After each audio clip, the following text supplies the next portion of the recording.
यहाँ बहुत बड़ी खबरें हैं और इमरान खान साहब ने जेल से बैठकर इस सिस्टम को एक मर्तबा फिर शिकस्त देने का बंदोबस्त कर लिया है। देखिए, थोड़े दिन पहले इस सिस्टम को बहुत बुरी शिकस्त हुई है। इमरान खान साहब जेल से बैठकर बार बार बार बार जीत रहे हैं। मिसाल के तौर पे उन्होंने 8 फरवरी का इलेक्शन जीता। पूरा पाकिस्तान नहीं, पूरी दुनिया गवाहियां दे रही है।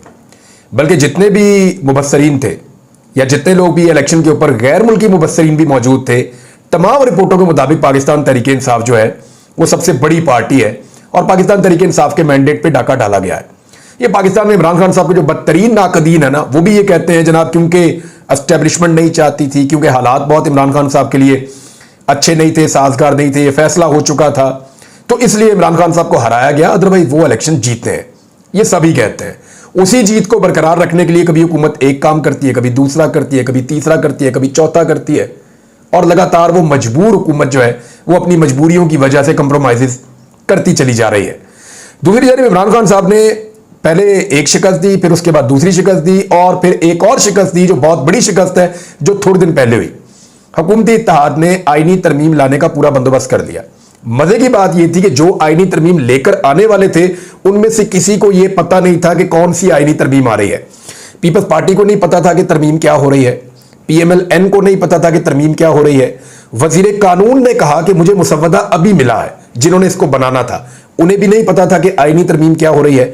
जितने MNAs हैं उनको भी नहीं पता था कि आईनी तरमीम क्या हो रही है। जितने सेनेटर्स हैं उनको भी नहीं पता था आईनी तरमीम क्या हो रही है। लेकिन इसके बावजूद वो बेचारे सारे मजबूर होकर आईनी तरमीम करने पहुंचे हुए थे।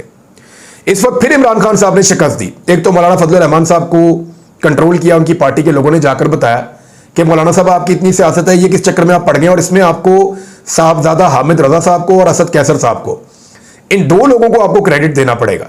कुछ लोग जो हैं वो मौलाना साहब की अपनी पार्टी में भी हैं और उन्होंने भी बड़ा जोर लगाया। उन्होंने बताया मौलाना साहब को कि मौलाना साहब पहले ही सियासत फारग हो गई है, ये करेंगे तो और फारग हो जाएगी। तो फिलहाल तो मौलाना साहब ने अपने आप को होल्ड कर दिया। एक तो मौलाना साहब को कामयाबी से पाकिस्तान तहरीक इंसाफ ने पीछे रखा इस कानून साजी से। दूसरा, उन्होंने अपने जितने भी बंदे ऐसे थे जो टूट सकते थे, इधर उधर हो सकते थे, उनको मैनेज करना शुरू किया। 3 बंदे पाकिस्तान तहरीक इंसाफ ने मैनेज किए और 2 बंदों के घर वाले मैनेज किए थे।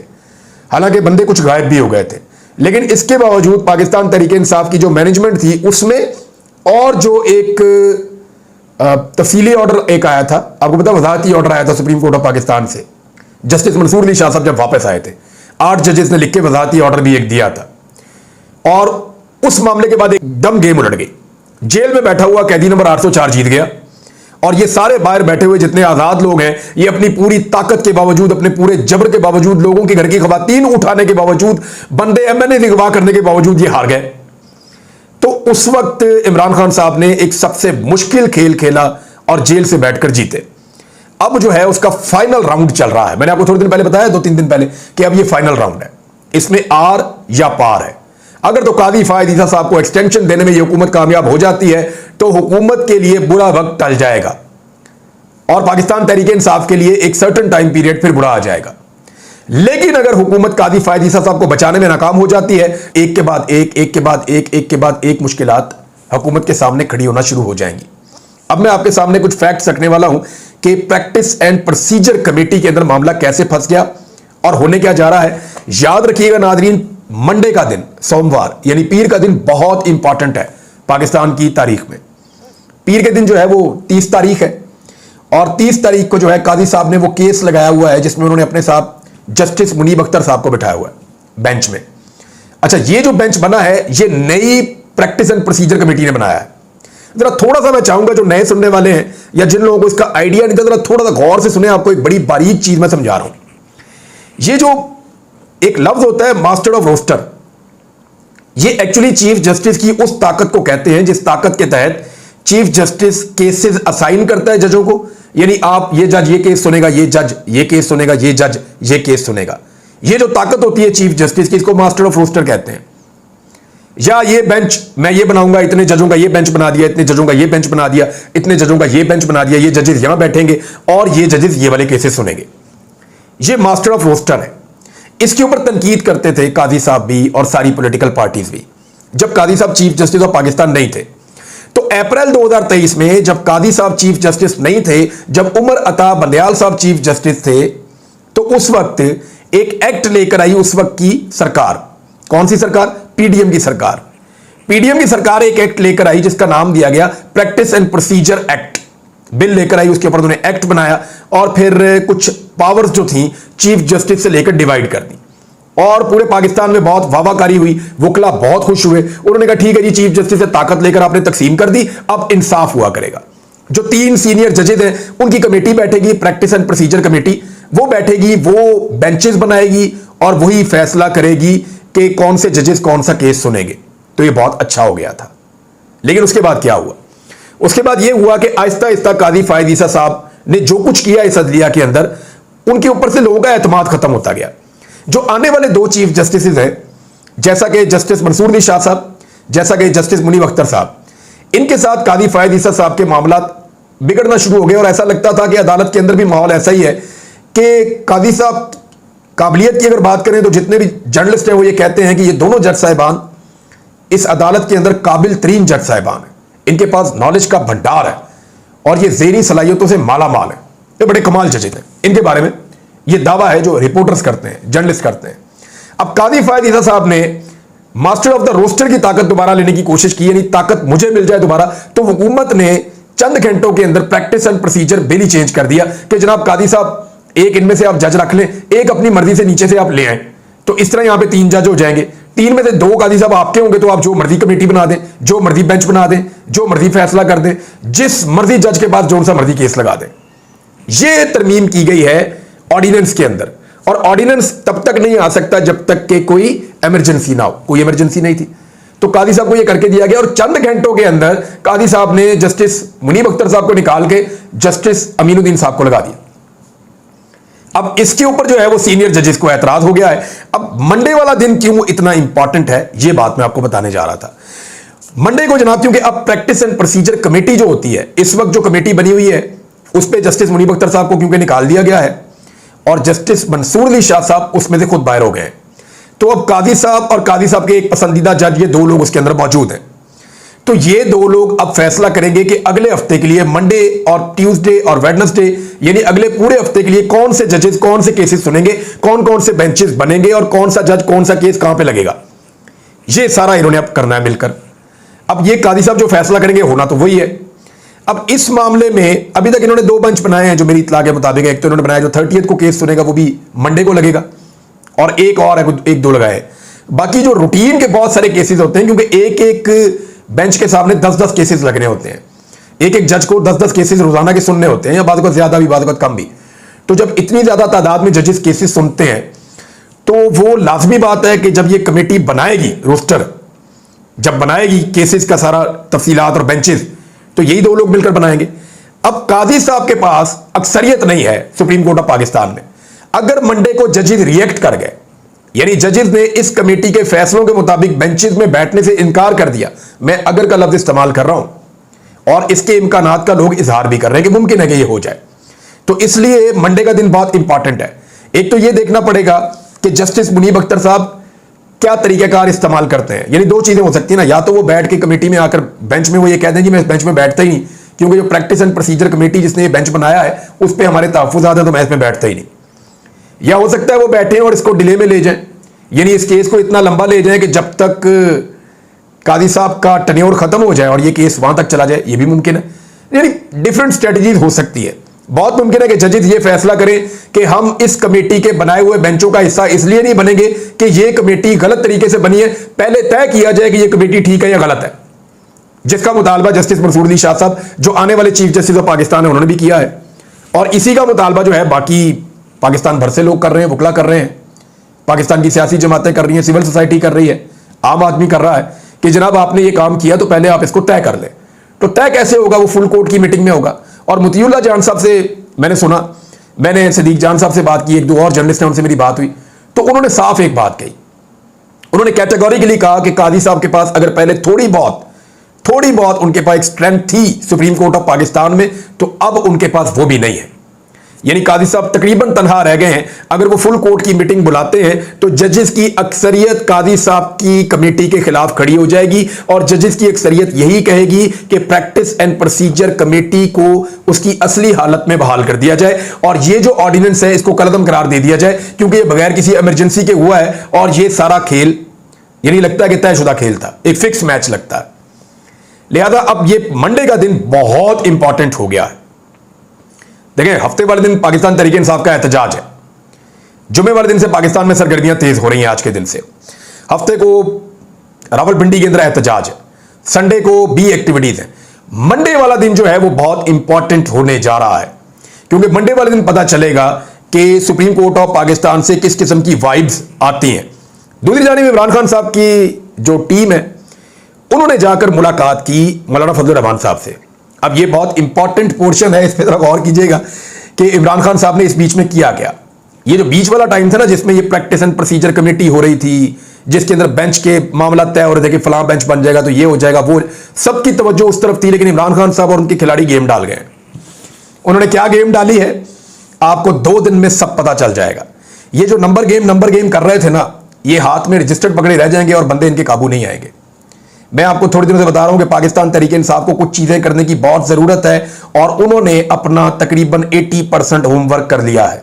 मैं आपको फिर बता रहा हूं कि पाकिस्तान तहरीक इंसाफ ने तकरीबन अपना 80% होमवर्क कर लिया है और थोड़ा सा काम जो उनका बाकी है वो भी अगले 24 से 36 घंटों में हो जाएगा। उसके बाद फिर आईनी तरमीम ख्वाब ही रह जाएगा। मौलाना फजलुर रहमान साहब से जो मुलाकात की पाकिस्तान तहरीक इंसाफ के लोगों ने, ये मैं आपको बता दूं कि इसमें सलमान अकरम राजा साहब गए थे और इसमें अखूनज़ादा यूसुफ ज़ई साहब गए थे। और ये अखूनज़ादा यूसुफ ज़ई साहब का नाम आपने याद रखना है इसलिए कि ये एक अनसंग हीरो की तरह है इस आईनी तरमीम के खिलाफ। यानी ये जो आइन के ऊपर हमला होने जा रहा था, इसको रोकने के अंदर जिन लोगों ने बहुत बड़ा काम किया, मैं फ्यूचर में आपको कुछ नाम बताऊंगा, अभी अगर मैं आपको बताऊंगा तो वो एक्सपोज हो जाएंगे, लेकिन उनमें एक नाम अखूनज़ादा यूसुफ ज़ई साहब का भी है, जिन्होंने मौलाना फजलुर रहमान साहब के एंड के ऊपर बहुत काम किया अपनी जमात की जानिब से। और अखूनज़ादा यूसुफ ज़ई साहब जो हैं वो भी मुलाकात में मौजूद थे और इसमें जो है सलमान अकरम राजा साहब थे और हामिद रज़ा काज़मी साहब थे। तो इन दोनों ने मुलाकात की है और मेरी इत्तला के मुताबिक मौलाना फजलुर रहमान साहब ने कहा कि जी इन्होंने जाके बताया कि एक्चुअली मौलाना साहब जो आईनी तरमीम की हमें समझ आई है ना, वो एक्चुअली हमें विक्टिमाइज करना चाह रहे हैं, इमरान खान को मिलिट्री कोर्ट में भेजना चाह रहे हैं और इसके असरात बड़े दूर रस होंगे। ये कल को सारी पॉलिटिकल पार्टीज को भुगतना पड़ेगा। कौन कौन सी चीजें कैसे कैसे करने की कोशिश की जा रही थी, वो सारे नुकात इन्होंने कानूनी सामने रखे मौलाना साहब के। तो मौलाना साहब ने जो एक वाज़े बात कही और उन्होंने, मेरी मौलाना साहब की ये खूबी तो है, वो एक जुमले के अंदर उन्होंने सारी बात जो है वो सामने रख दी। मौलाना साहब ने कहा जी मैं अपना कंधा फराहम नहीं करूंगा, यानी हुकूमत को इस गलत काम के लिए मैं अपना कंधा फराहम नहीं करूंगा। और फिर उसके बाद एक और फैसला हुआ, वो ये हुआ कि पाकिस्तान तहरीक इंसाफ और फजलुर रहमान साहब की पार्टी मिलकर जो है वो एक मुसवदा तैयार कर ले। अब ये मुसवदा तैयार करने में कितना टाइम लगेगा? जब JUI के लोगों से रब्ता हुआ तो उन्होंने कहा जी कि कामरान मुर्तज़ा साहब से, एक जर्नलिस्ट, उन्होंने रब्ता किया, मेरी उनसे बात हुई जुबैर अली खान साहब से, तो उन्होंने कहा जी कि इसके ऊपर तो फिर 1-1.5 माह भी लग सकता है। यानी ये जो कादी साहब की रिटायरमेंट है इसके बाद तक पाकिस्तान तहरीक इंसाफ और फजलुर रहमान साहब जो है मुसवदा तैयार कर रहे होंगे। और मेरा नहीं ख्याल कि ये दोनों जमातें चाहेंगी कि ये जो इस वक्त असेंबली मौजूद है जाली फार्म 47 वाली, इसके जरिए से कोई आईनी तरमीम लाई जाए। हाँ ठीक है, आईनी तरमीम के ऊपर काम कर लें, लेकिन जब मैंडेट वाली हुकूमत आ जाए तो फिर मिलकर आईनी तरमीम भी लाई जा सकती है, जो चीजें जरूरी हैं उनके हवाले से। अच्छा, कादी फायदी साहब को ये जो है वो बुरा लगा कि जस्टिस मंसूर अली शाह साहब ने खत लिखा और वो खत लोगों तक पहुंच गया। तो 4 खतूत लिखे थे कादी फायदी साहब ने जस्टिस बंदियाल साहब के दौर में और वो लोगों तक पहुंच जाते थे। और कादी फायदी साहब ने बेंच के हवाले से भी ये खबर आई कि उन्होंने बैठने से इनकार कर दिया। मैं उन दिनों में अगवा था नाज़रीन, मुझे ज़्यादा चीज़ों का पता नहीं है, याद नहीं है, यानी मैं तो खबर ही नहीं आती थी ना, मेरे पास ना टीवी था, ना अखबार था, ना कोई और, मुझे तो ये भी नहीं पता था दिन है रात है, कुछ समझ नहीं आती थी, बाहर क्या चल रहा है मुझे कुछ पता नहीं, दुनिया में क्या हो रहा है। तो उस वक्त की जब कोई खबर आती है तो मुझे ज़रा थोड़ी सी तहकीक करनी पड़ती है, चीज़ें देखनी पड़ती हैं। तो मैं कुछ खबरें पुरानी पढ़ रहा था तो उसमें पता चला कि कादी साहब ने ये सारी चीज़ें की हुई हैं जो आज उन्हें बुरी लग रही हैं।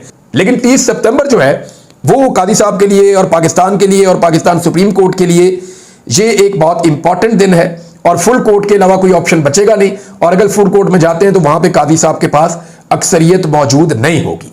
नाज़रीन, पाकिस्तान तहरीक इंसाफ ने नया सेक्रेटरी इत्तलात जो है वो नॉमिनेट कर दिया है शेख वकास अकरम साहब को। ये एक बड़ा ठीक डिसीजन है। शेख साहब ने जब वो बने तो उसके बाद उन्होंने एक ट्वीट किया, और ट्वीट के अंदर एक जख्मी मुक्का है जिसके ऊपर पाकिस्तान तहरीक इंसाफ का जो है वो बैंड लिपटा हुआ है, उनका झंडा लिपटा हुआ है, और जख्मी मुक्का है जिसको उन्होंने ऊपर उठाया। तो ये एक उनकी तरफ से खामोश पैगाम है कि जनाब बहुत मार खाई हुई है लेकिन इसके बावजूद खड़े हैं, बहुत तकलीफ बर्दाश्त की हुई है, जख्मी है, लेकिन इसके बावजूद हारे नहीं हैं, अभी भी खड़े और मैदान में खड़े। तो ये जो है वो शेख वकास अकरम साहब हैं। ये टॉक शोज के अंदर आपने अक्सर सुना होगा, बहुत दबंग आदमी है, दलेर आदमी है, खुलकर बात करते हैं, बयानिया बनाना जानते हैं, बयानिया को फैलाना जानते हैं, अवामी ज़बान में बात करना जानते हैं। सबसे इंपॉर्टेंट ये है। रऊफ हसन साहब जो है वो किसी तारुफ के मोहताज भी नहीं है, बहुत पढ़े लिखे आदमी हैं, बड़े ज़बरदस्त सियासतदान हैं, थिंक टैंक किस्म की उनकी पर्सनैलिटी है, तो उनको उधर ही थिंक टैंक के अंदर लगाया गया पाकिस्तान तहरीक इंसाफ के, और उनकी बड़ी कंट्रीब्यूशन है पाकिस्तान तहरीक इंसाफ के लिए, उन्होंने बड़ी तकालीफ बर्दाश्त की हैं। लेकिन उनका जो बोलने का अंदाज़ा वो बहुत पढ़ा लिखा और आम आदमी वाला थोड़ा सा टच नहीं है। लेकिन यहाँ पे जो है वो बहुत आम आदमी वाला टच है, बड़े झटके से आदमी है, और जिसे कहते हैं ना जना, वो शेख वकास अकरम। तो शेख वकास अकरम साहब को इमरान खान साहब की हदायत पे फौरी तौर पे सेक्रेटरी इत्तलात पाकिस्तान तहरीक इंसाफ लगाया गया है। तो ये तहरीक इंसाफ के लिए अच्छी खबर होगी। हामिद रजा काज़मी साहब, ये भी आपने नाम याद रखना है, शाहिद खटक को आपने याद रखना है, सवेल अफरीदी को, ये बहुत सारे लोग हैं, इन्होंने बहुत सारे काम किए। आने वाले वक्त में आपको पता चलेगा। अली अमीन गंडापुर के एक भाई हैं फैसल गंडापुर साहब, उन्होंने इस बीच में क्या कुछ किया है। ये सारी चीज़ें आपको आने वाले वक्त में मैं इंशाल्लाह बताऊंगा। एक वक्त आएगा ये चीज़ें जब खुल के सामने आएंगी कि ये जितना भी खेल हो रहा था, तो एक तरफ रियासती ताकत थी, जबर था, फस्तायत थी, और दूसरी तरफ लोग सिर्फ दिमाग से काम करने वाले थे और लोगों को सिर्फ हुब्बुल वतनी का एक वो देते थे। वो किस तरीके से वो कर रहे थे, ये सारी चीज़ें बहुत अजीब है। भारत पाकिस्तान तहरीक इंसाफ ने जो अपनी कमजोरियां थी उनको दूर करने का सिलसिला आज से 4 दिन पहले शुरू किया था, और बड़े संजीदा होकर उन्होंने शुरू किया था, और उन्होंने अपनी कमजोरियों में से तकरीबन मैंने आपको बताया कि 70-80% उन्होंने अपनी कमजोरियां दूर कर ली हैं, और अगले 24 से 36 घंटे में वो बाकी कमजोरियां ना सिर्फ दूर कर देंगे बल्कि हुकूमत की कमजोर जगहों के ऊपर भी वो अटैक कर देंगे। दूसरी जानिब नाज़रीन एक और खबर आई है, ये दो खबरें जुड़ी हुई एक दूसरे के साथ में, दोनों आपको बता देता हूं। एक तो IMF ने जो शराइत रखी हैं वो इंतहाई खौफनाक है। हुकूमत को चाहिए कि सारी शराइत बताए, लेकिन जो शराइत अब तक सामने आई हैं उनके मुताबिक पाकिस्तान के अंदर अब IMF का ही कानून चलेगा, IMF का ही निजाम चलेगा, और IMF ही पाकिस्तान को और पाकिस्तान की पूरी इकोनॉमी को कंट्रोल करेगा। हर चीज आपको IMF के साथ शेयर करनी पड़ेगी, आप कुछ भी खुद इंडिपेंडेंटली नहीं कर पाएंगे। उन्होंने हुकूमत से तमाम पावर्स मांग ली, हुकूमत ने उनको तमाम पावर्स ऐसा लगता है कि दे दिए। इनकी डिटेल्स मैं आपको बताऊंगा। दूसरा, इन्होंने एक कर्जा लिया यूरोप से, यूरोपीय बैंक से, स्टैंडर्ड चार्टर्ड से 11% के ऊपर कर्जा लिया। ये वो बैंक है जो आपको 1.5%, 2% पे, 3% पे कर्जा दे देते हैं। इमरान खान साहब ने जब कर्जा लिया था ना 3% के करीब, तो इन्होंने छलांगे मार मार के जो है वो आसमान सर पे उठा लिया था। इतना महंगा कर्जा ले लिया, इतना महंगा कर्जा ले लिया। इन्होंने 11% पे कर्जा लिया और $600 मिलियन का कर्जा लिया है। IMF ने साफ कह दिया कि जनाब हमारा इसमें कोई किरदार नहीं, हमने नहीं इनको कहा कि इतना महंगा कर्जा आप लें, हमने नहीं कहा इनको, इन्होंने अपनी मर्जी से लिया जाके वो कर्जा। अब पाकिस्तान ने वहां से जो कर्जा लिया है उसके बाद आप देखें कि IMF ने पाकिस्तान को $1 अरब दे दिए। मैं आपको कह रहा था ना कि ये जो लोग चाहे IMF में काम करते हैं, चाहे प्राइवेट बैंकों में काम करते हैं, चाहे यूरोपीय बैंकों में काम करते हैं, चाहे पाकिस्तान के अंदर जो है वो उनको उठाकर किसी ओहदे पर बिठा दिया जाता है, ये सारे आपस में मिले हुए हैं। मज्जा दियां भैना होंदियां ने, पंजाबी की एक मिसाल है। इसके अंदर किसने कितना कमीशन खाया किसी और वीलॉग में बात करेंगे, लेकिन इसके ऊपर तहकीकात होनी चाहिए, इसकी इंक्वायरी होनी चाहिए कि पाकिस्तान के अंदर बैठे हुए लोगों ने तारीख का महंगा तरीन कर्जा क्यों लिया, इसके पीछे क्या मुहर्रिकात हैं, किसने कितना कमीशन खाया, ये पता करना चाहिए इंक्वायरी करने के बाद। अब तक के लिए इतना ही, अपना ख्याल रखिएगा, अपने इस चैनल का भी। अल्लाह हाफ़िज़।